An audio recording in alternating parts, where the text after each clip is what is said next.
এখন ৯টা মতন বাজে। আমাদের হোটেলের সামনে যে রেস্টুরেন্টটা রয়েছে সেখানে এলাম টিফিন করতে। টিফিনটা সারা হলে এখান থেকে সোজা যাব সমুদ্রে স্নান করতে। সেই জন্য সবাই একবারে রেডি হয়ে বেরিয়েছি। অর্ডার দিলাম প্লেন ধোসা, মশলা ধোসা আর কচুরি। গতকাল ভোরবেলায় সবাই গিয়েছিল মন্দিরে, আমি আর উঠতে পারিনি, সেই জন্য আর যাওয়া হয়নি। তাই আজকে ভোরবেলায় গিয়েছিলাম জগন্নাথ দেবের দর্শন করতে। ভোরবেলায় মন্দিরের পরিবেশটা এত ভালো লাগলো জানো, যে মনটা একদম আনন্দে ভরে গেল। সেই জন্য মা আর আমি মন্দিরে বসেই ঠিক করে ফেলেছি, সামনে বছর এলে আবার ভোরবেলাতেই প্রভুর দর্শন করতে আসবো। বুনু নিয়েছে মশলা ধোসা আর আমি নিয়েছি প্লেন ধোসা। প্লেন ধোসা নিলি কেন? প্লেন ধোসা ভালো লাগে, অনিয়ন ধোসাও ভালো লাগে না।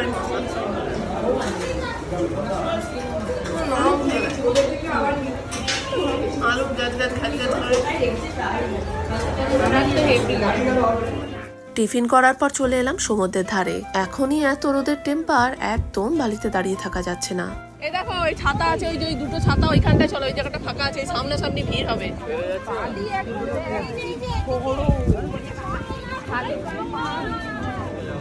এখানে একবার গড়াগড়ি খেতে পারলেই 50 টাকা।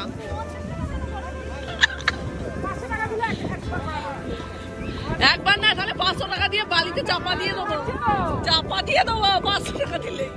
স্নান করতে আসতে আজকে একটু দেরি হয়ে গেল। গতকালকে সকাল সকাল সোনাকে নিয়ে মা বুনু এসেছিল।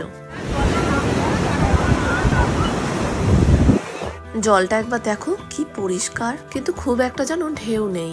মা আর সোনা নামুক, আমি ভাবছি একটু বাদেই নামবো। কিরে এলোই না, তার আগেই চিৎকার করছিস। তোর চিৎকারের চোটেই আর আসবে না। আর নামবি না তোরা?